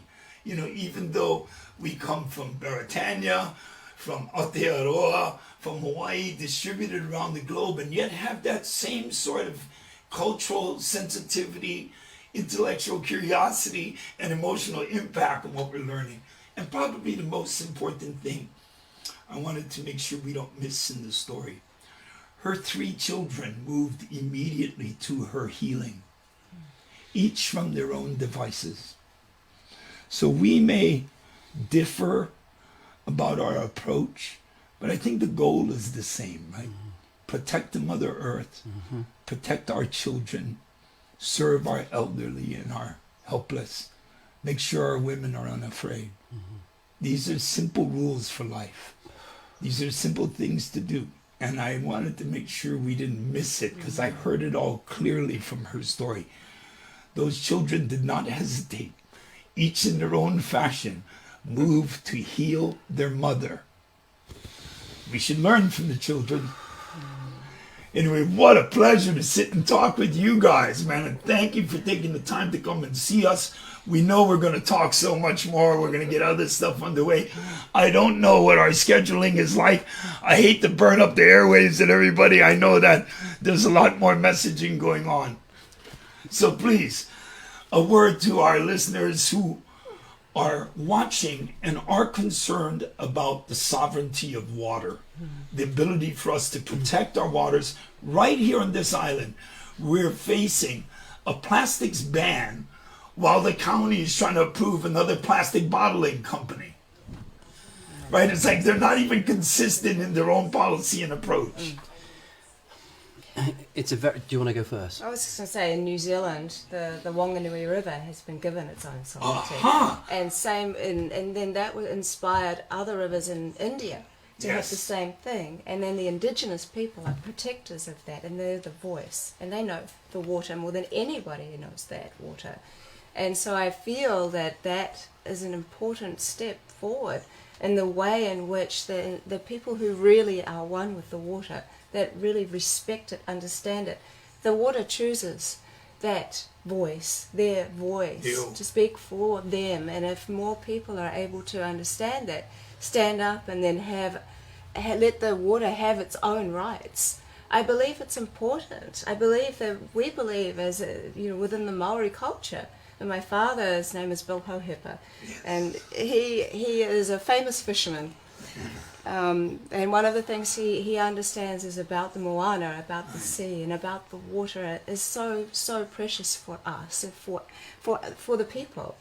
But to accept and understand in legal terms that it is also a living entity, I think that is being done. There is already a precipice for that. There's a place for that. There's a benchmark now for that, and for the rest of the world to be able to start going, let's make our water have its own. It's not just our water, it's its own water, it's its own sovereignty, has its own voice and its own place and its own gifts to give us. And so I encourage people to think about that every time that they're going to even drink water or go to a spring or whatever they do, is to wonder, what that water is, that gift is. That is a gift that water is giving you of itself to become part of you. And when you're drinking, remember, it's becoming a part of you. It has a voice that it's going to speak to you. and you can share that. I'd like to add into that, beautifully spoken, thank you, is that one of the reasons I'm here, I'm part of a Fellowship of the Spring, which is a group of people in London that have come together through prophecy, would we believe it? I didn't realize until after we created our group. And our purpose is to promote guardianship of water, and to help and inspire other people to be their own guardians of the waters. And the more people who do that, the more people who wake up to that, it will become incomprehensible not to revere water. And I'm firmly believing that once we begin to understand water, the roadmap to ending all pollution will begin. And we just got to shift a little bit further from what we don't know to what is this new awareness. And I would urge everybody to be their own guardian of the waters, and collectively we will rise up, and this jigsaw puzzle of the beautiful, magical story of water will be told. And if you have a story to tell us, and we'll help you tell it. Ooh, man, this has got me all inspired. I'm so risen to this thing. I'm having dreams of an empire of Oceania where the people of the water are running the world and getting the continental folks to pay tariffs and taxes when they cross our seas. Oh, I digress into the politics. And I really wanted to stay focused on the spirit that feels so nice this morning. Lastly, you guys know my story. So sister is actually going to send me some of her water. So I'm going to be able to tell you directly in a couple of weeks here, you know, what those impacts are. And I'm really looking forward to this. I've already had the Hawaiilonas, knew she was coming from a few days ago. It was, just settling into it. What a pleasure, you guys. Mahalo, Yahweh. Mahalo for this time. And I can't thank you enough. Mahalo. Mahalo. Tonight they're going to be in Hilo. Oh, wait a minute. Is that somebody talking from off camera? Wow, I thought we covered that kind of ground. But, you know, it turns out that all of our production assistants need a little angle. Make a little space on that couch. We did this with Caillou the last time. Clear some room. Okay. Here's the hidden voice. It's the lovely cameraman, Julie. No, they're cameramen. We have to diss them. They're just meat or they're cameramen. Camera woman. We were so honored and blessed to have them both with us last night at the Honoka People's Theater. It was amazing. It was an amazing group of people that came out because they were called by the water. Yes. And tonight they're going to be in Hilo at the Yoga Shala at 7 p.m. I'm not sure where it is, but if you Google it, they're going to be talking story and sharing all about the water. So thank you both so much for coming. Mahalo. Thank you. I'm excited to share my work actually Yes, as well. yes. Yeah. Oh, we should at least show.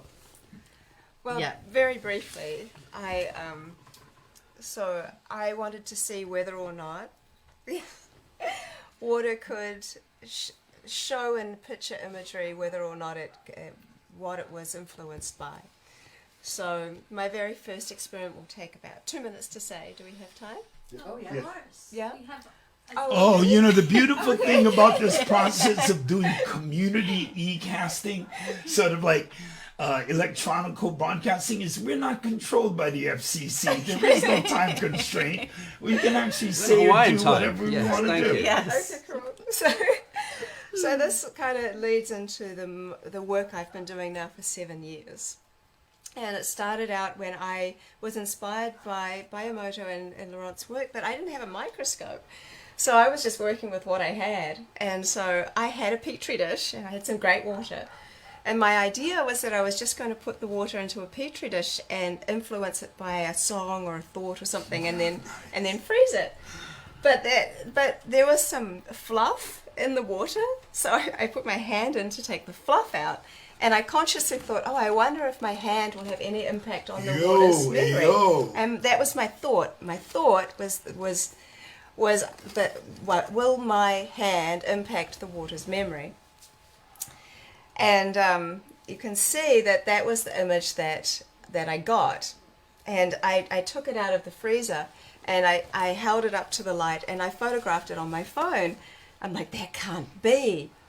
And so then I ran down to the ocean actually, and I got some seawater, And I'm like, well, if anything is going to be in water, it's going to be informed, it's going to be the sea because it's seen everything. Yeah, right.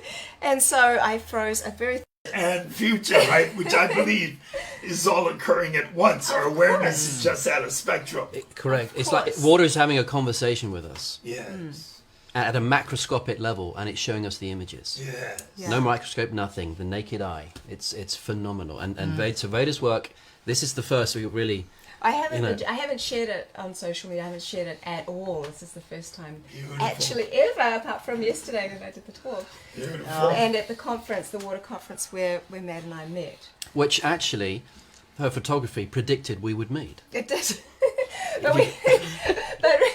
but we can talk about that at the We'll talk about it tonight at Hilo, otherwise we'd be here all day. Right, So. I got you. And I'm so pleased to invite you to join the Rising Voices, group of scientists. And if scheduling doesn't permit this, next meeting at next year's meet, I fully expect you guys to accompany us there to meet with the indigenous scientists and the people who are working to really create adaptation strategies for the planet as we move forward. Listen, corporatocracy will do what it does. We need to do what we need to do for our communities. We do. We do. There you go. Beautifully said. Thanks, you guys. Thanks for joining us on the Songs of Sovereignty. And we're missing Sister. She's going to be here next week. And you can even hear her whispering, go to a song in the background. So anyway, mahalo yaoi, mahalo pia to all. We shall see you next week on the Songs of Sovereignty.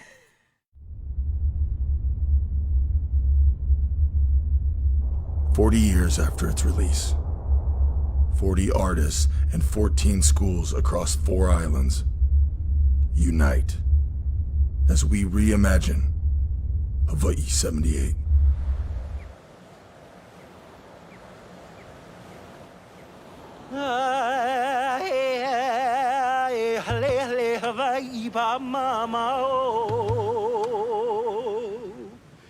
Kapiko ake akai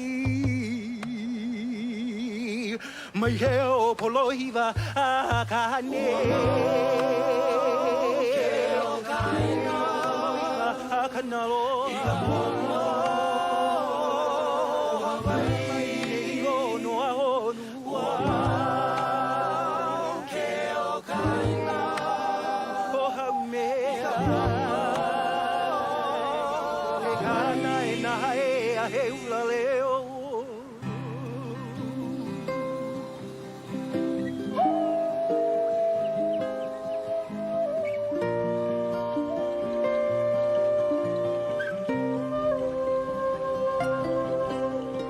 Just for a day, our queen and king would visit all the islands and saw everything. How would they feel about the changes of our land? Can you just imagine if they were around and saw highways on this sacred ground? How would they feel about this modern city life? Come from each other's eyes as they would stop to realize our people are in great, great danger now. How would they feel? Would they smile, be content, or just cry?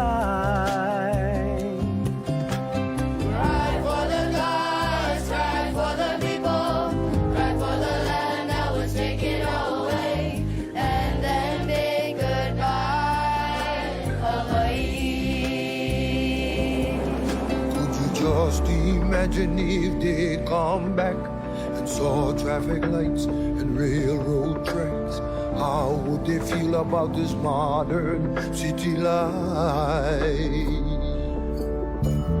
Tears would come from each other's eyes as they would stop to realize that our land is in great, great danger now.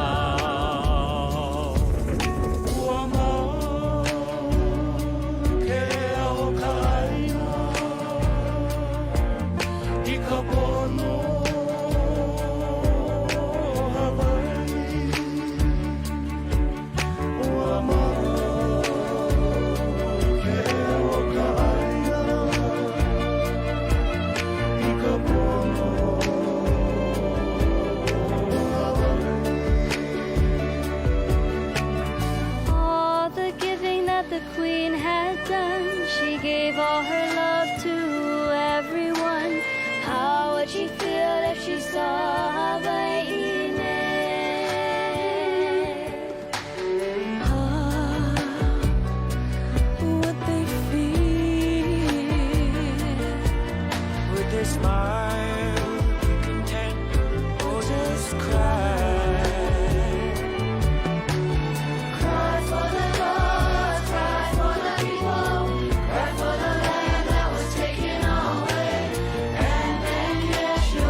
I ka pono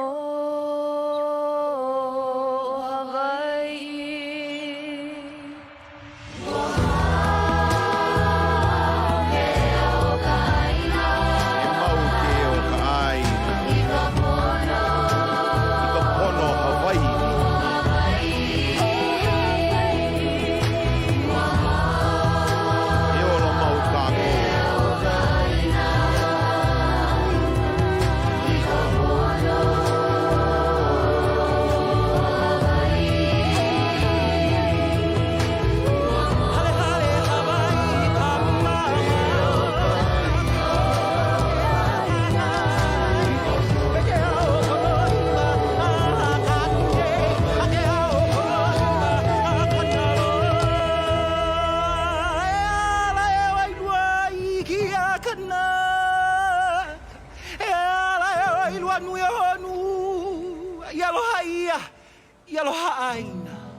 Mana Maoli is a nonprofit whose Manamele project includes a solar mobile studio, a music and multimedia academy, and over 200 Manamele collective artists, well-renowned to underground.